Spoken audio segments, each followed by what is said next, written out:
سیدہ عائشہ صدیقہ رضی اللہ تعالیٰ عنہا فرماتی ہیں نبی پاک نے اپنے دست مبارک سے کبھی نہیں مارا کسی بچے کو، کبھی کسی عورت کو نہیں مارا، کبھی کسی غلام کو نہیں مارا۔ مجھے ایک دفعہ ایک دوست نے کہا کہ فلاں استاد صاحب مارتے بڑا ہے، میں نے کہا منت کرنی ہے، بندہ معزز ہے، پوچھنا ہے کسی دن کس دلیل سے مارتے، پوچھنا ہے کسی وقت، عرض کرنا ہے، کو مل جائے۔ حدود اللہ کے معاملے میں سختی فرمائی، سختی کرنا اور ہے، بچوں پر سختی کرنا تاکہ وہ غلطی نہ کریں یہ معاملہ اور ہے، لیکن تشدد کی راہ اختیار کرنا یہ کسی صورت بھی یہ چیز درست نہیں ہے۔ آپ کا لہجہ حسین ہو، خوبصورت ہو، تو اپنے شاگردوں میں، طلباء میں، کچھ پیر صاحب بھی جلالی ہوتے ہیں، پتہ ہے آپ کو، ماڑے مریداں نال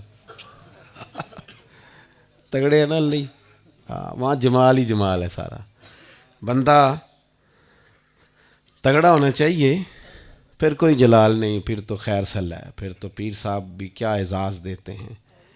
خدا بندہ یہ تیرے سادہ دل بندے کدھر جائیں، درویشی بھی عیاری ہے، شہنشاہی بھی عیاری، دونوں طرف ہی لوگ طریقہ دوسرا اختیار کر رہے ہیں۔ یہ حضرت بڑے جلالی تھے، میں کہا تو غریب آدمی ہوئے گا نا، ہاں اس لیے جلالی تھے، تو تگڑا ہوتا تو جلال شلال چھٹی تھی ساری۔ تو وزادار رہیں، مزاج میں بردباری رکھیں، حلیم الطبع رہیں۔ اگر آپ شور کریں گے، آپ کی گفتگو اور آپ کا لب و لہجہ بے چینی ظاہر کرے گا تو آپ کا وقار جاتا رہے گا، آپ کی جھکی نظروں میں اور خاموش جملوں میں اللہ وزن پیدا کر دے گا۔ خاموش جو وہ حضرت باعزید فرمایا کرتے تھے علیہ رحمہ، جس نے ہماری چپ سے کچھ نہیں سیکھا اس نے ہماری تقریر سے کیا سیکھنا۔ تو ایک تو یہ کہ وزادار ہیں، یہ دن ہے، یہ وقت گزارنے کا، اور جاہلوں سے الجھنا نہیں۔ امام شافعی رحمۃ اللہ علیہ فرمایا کرتے تھے زندگی میں علمی گفتگو ہوئی ہے، فرماتے ہیں کبھی علماء سے گفتگو ہوئی اور کبھی جہلاء سے گفتگو ہوئی۔ فرماتے تھے جب میری علماء سے گفتگو ہوئی ہے، کبھی سامنے والا عالم کے دلائل مضبوط تھے وہ کامیاب ہو گئے، کبھی میرے مضبوط تھے میں عالم سے گفتگو ہوئی تو کبھی وہ جیت گئے کبھی میں۔ لیکن فرمایا کرتے تھے جاہلوں سے جب بھی میری بحث ہوئی ہے جاہل ہی جیتے ہیں۔ جاہلوں سے کبھی بندہ جیت سکتا، بندہ جو جاہل ہے اس سے آپ جیت رہے ہیں۔ یہ تو وہ میں اکثر دوستوں سے کہتا ہوں میاں بیوی کے جھگڑے میں زیادہ غلطی میاں صاحب کی ہوتی ہے۔ اس کی وجہ یہ ہے کہ آپ کہہ رہے ہیں کہ عورت کی عقل کمزور ہے، تو اس کی کمزور ہے تو آپ کی تو میاں پوری ہے نا، تو آپ بحث کرتے جا رہے ہیں، برابر کی لڑائی کرتے جا رہے ہیں، گھر تو آپ نے بسانا تھا، آپ کا حوصلہ زیادہ ہونا چاہیے تھا۔ ایک تو یہ، دوسری پھر یہ کہ رات کیسے گزارتے ہیں رب کے بندے، موبائل پہ ساری رات بتا دیتے ہیں، چار دوست بیٹھے اور ساری دنیا پہ تبصرہ کر کے وقت ضائع کرتے ہیں، نہیں۔ والذین یبیتون لربہم سجدا وقیام، وہ رات گزارتے ہیں اپنے رب کے لیے سجدہ کرتے، قیام کرتے ہوئے، اس کے حضور حاضر رہ کر۔ اللہ کے یہ جو مصلی ہوتا ہے نا، یہ بندے کو طاقتور کرتا ہے، یہ جو اس کی عبادت ہوتی ہے یہ اسے خدائی طاقتیں دیتی ہے۔ جو لوگ عبادات کرتے تھے، بہت سارے لوگ کہتے ہیں خالی دعا سے کیا ہوتا ہے، اور میں نے کہا اللہ کے بندے دعا تو مومن کا ہتھیار ہے۔ نبی کریم رات کو دعا کریں تو صبح حضرت عمر جیسا آدمی اللہ اسلام کو عطا کرتا ہے۔ اپنے مزاج میں عبادت کا ذوق لائیں۔ یہ کچھ چیزوں نے نا، میڈیا نے، موبائل نے، یہ ان چیزوں نے ہم سے ہمارا مسلح چھین لیا ہے۔ جب تک انسان عبادت، ہمارے بڑے استاد تھے نا مفتی حبیب اللہ صاحب رحمۃ اللہ علیہ، مفتی صاحب رحمۃ اللہ علیہ فرمایا کرتے تھے کہ میں جب سید صاحب کے پاس پڑھ کے واپس آیا تو میں تہجد کی نماز کے لیے نہیں اٹھتا تھا، عالم بھی ہو گیا، حافظ بھی ہو گیا، تو میرے والد صاحب میاں جی ان کو کہتے ہیں وہ مجھے ایک دن کہنے لگے حافظ، تو میں پڑھیا نہیں، میں پھر بھی اٹھ کے سویرے نفل پڑھنا، تو جس سویرے اٹھ کے تہجد نہیں سی پڑھنی تو علم کا دلی پڑھیا سی، مصلی پہ نہیں بیٹھتا یار، تو سویرے اٹھتا ہی نہیں، اس کے حضور حاضر ہی نہیں ہوتا۔ میں آپ سے عرض کروں، مضبوط عبادت کا ذوق، اور تبصرے چھوڑ دیں کہ فلانا نہیں پڑھتا فلانا نہیں پڑھتا، شکر کر اللہ نے توفیق دی ہے۔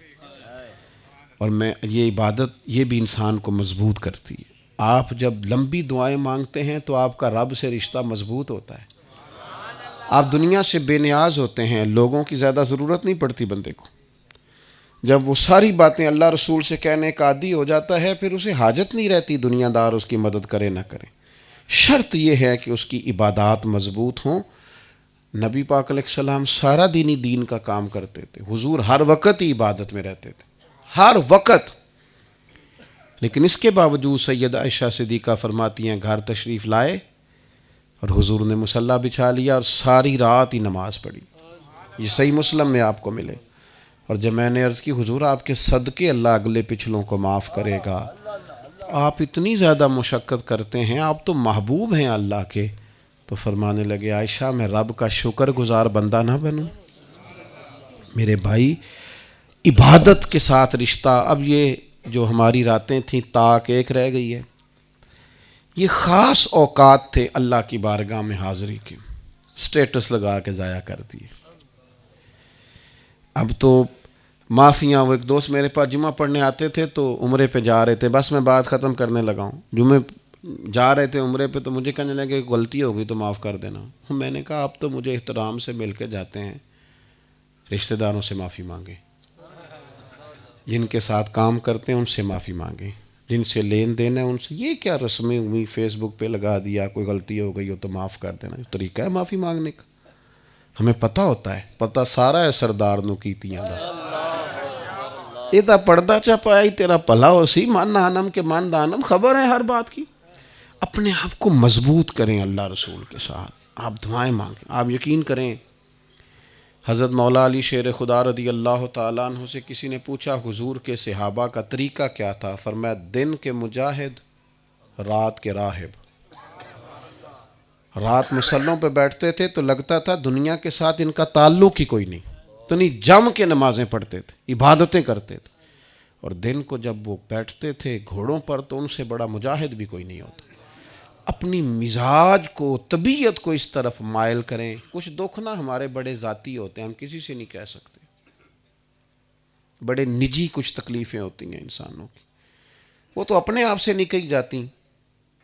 اتنے گہرے زخم ہوتے ہیں بعض لوگوں کے، حل ہے نا اس کا، جو کسی سے نہیں کہہ سکتے مصلے پہ بیٹھو رب سے کہہ دو، اس کی بارگاہ میں عرض کر دو۔ نبی کریم علیہ السلام نے فرمایا جو رب سے دعا نہ مانگے اللہ ناراض ہوتا ہے، جو زیادہ دعائیں مانگے اللہ اسے راضی ہوتا ہے۔ کیوں ادھر ادھر دنیا داروں کے سامنے کشکول طلب دراز کرتے ہو؟ مالک کے حضور حاضری دو۔ دو ہی باتیں زندگی میں کامیابی کا زینہ ہے، ایک تو نہایت بردباری سے الجھاؤ کے بغیر اپنے روزمرہ کے معاملات کو گزاریں، کوشش کریں۔ ہاں کبھی عقیدے کے معاملے میں کسی جگہ مناظرہ کرنا ہوگا، گفتگو کرنی ہوگی تو علماء کریں گے جن کا یہ میدان ہے، ایک آکے حق کے لیے کھڑے ہوں گے، لیکن ہم جو عوام ہیں ہم کوشش کریں، اور ذاتی معاملات میں تو بالکل نہ الجھاؤ پیدا کریں، شخصی معاملات میں تو بالکل بھی نہ الجھیں، بردباری سے، حوصلے سے، تحمل سے وقت گزاریں۔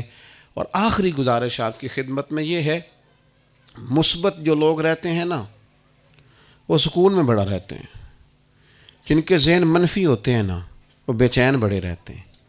ساری زندگی لوگ دوسرے کا چہرہ صاف کرتے رہتے ہیں، کبھی تھوڑی سی محنت اپنی اینک کے شیشے پہ بھی کر لی جائے نا تو پھر بھی محسوس ہوتا ہے کہ اوہ ہو یار نقطہ تو یہاں تھا، میں کہیں اور صفائی کرتا رہا۔ مثبت ضرور سوچیں۔ ہم نے اپنوں، رشتہ داروں، دوستوں، یاروں سب کو ہی اپنے حق میں غلط کر لیا ہے چونکہ ہماری سوچ منفی ہے۔ سوچیں جتنی اچھی ہو جائیں گی نا، اللہ نے اتنی سونی مخلوق بنائی ہے، ہمیں اچھی کیوں نہیں لگتی؟ اللہ نے اتنے خوبصورت لوگ بنائے، ہم ہر وقت منفی سوچتے رہتے ہیں۔ میں کسی شخص سے بیزار نہیں ہو سکتا کیونکہ ایک ذرہ بھی تو بیکار نہیں ہو سکتا۔ تو میرے عزیز بڑے میٹھے رہیں، بڑے ٹھنڈے رہیں، حوصلہ مند رہیں، تازہ دم رہیں گے انشاءاللہ تعالی، سکون سے سوئیں گے۔ آپ مثبت سوچیں گے، آپ کو لگے گا بڑے لوگ آپ کے پیار کرنے والے ہیں، آپ کو لگے گا ماشاءاللہ سبزہ ہی سبزہ ہے، لیکن جب منفی سوچیں گے تو بلا وجہ دو بندے بیچارے وہاں چوک میں کھڑے ہیں تو ٹینشن لگی ہوئی ہے، میری ہی گلاں کر رہے ہیں، او بھائی وہ کوئی اور گل کر رہے ہیں، تو ایڈا اہم بندہ نہیں تیری گل کر رہے ہیں، وہ بیچارے کوئی اور موضوع پہ بات کر رہے ہیں تو بلا وجہ الجھ گیا ہے۔ اللہ کی بارگاہ میں دعا کرتا ہوں اللہ مفتی صاحب کی کوششوں کو قبول فرمائے، مزید برکات عطا فرمائے، ہماری حاضری اپنی بارگاہ میں قبول کرے۔ وما علینا الا البلاغ۔